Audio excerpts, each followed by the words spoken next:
നല്ല സോഫ്റ്റായിട്ടുള്ള ഒരു റവ പുട്ടാണ് ഇന്ന് കാണിക്കുന്നത്. അതിന് വേണ്ടിയിട്ട് 1 കപ്പ് സൂചി റവയാണ് എടുത്തിരിക്കുന്നത്.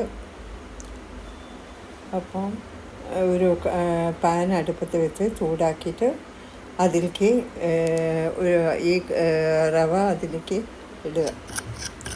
നന്നായിട്ട് ഇളക്കുക. എന്നിട്ട് നല്ല റവ വറുത്തിട്ടുള്ള സ്മെല്ല് വരുന്നവരെ ഇളക്കി ഓഫ് ചെയ്യുക.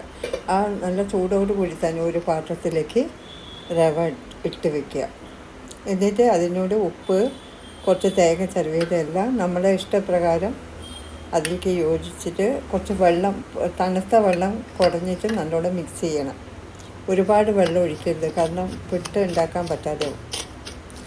എന്നിട്ട് ആ വെള്ളം കുടഞ്ഞിട്ട് ഇങ്ങനെ മിക്സ് ചെയ്യുന്നതാണ് ഏറ്റവും ബെസ്റ്റ്. വെള്ളം കൂടി പോവാതിരിക്കാൻ വേണ്ടി ശ്രദ്ധിക്കണം. ഇത് നല്ല ചൂടുള്ള റവ ആയതുകൊണ്ട് തണുത്ത വെള്ളം ഉപയോഗിച്ചാൽ മതി.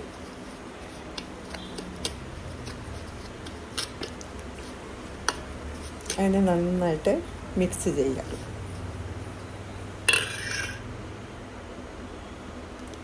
എന്നിട്ട് പുട്ട് ഉണ്ടാക്കുന്ന ആ പുട്ടുംകുറ്റി എടുത്തിട്ട് 1 ടേബിൾ സ്പൂണ് തേങ്ങ ചിരവിയത് അതിലേക്കിടുക.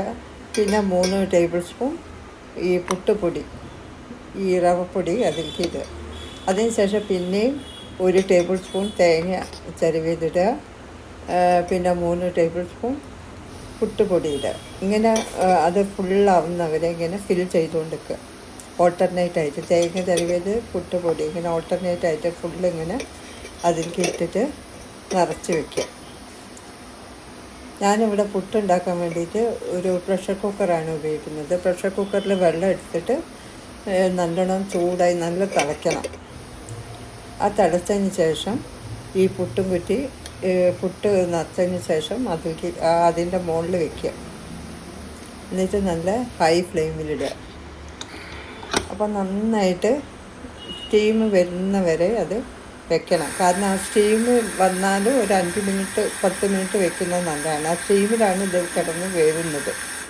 അങ്ങനെ നന്നായിട്ട് സ്റ്റീം വന്ന് കുറച്ച് നേരം വെച്ചതിന് ശേഷം അത് ഒരു പാത്രത്തിലേക്ക് മാറ്റുക. നല്ല സോഫ്റ്റായിട്ടും ടേസ്റ്റി ആയിട്ടുള്ള റവ പുട്ടാണ്. എളുപ്പത്തിൽ ഉണ്ടാക്കാൻ പറ്റും. അതിന് ഏത് കറി വേണം ഉപയോഗിക്കാം. കടലക്കറി, കുറുമക്കറി എല്ലാം ഉപയോഗിക്കാം. നല്ല ടേസ്റ്റാണ്, സോഫ്റ്റായിട്ടിരിക്കും.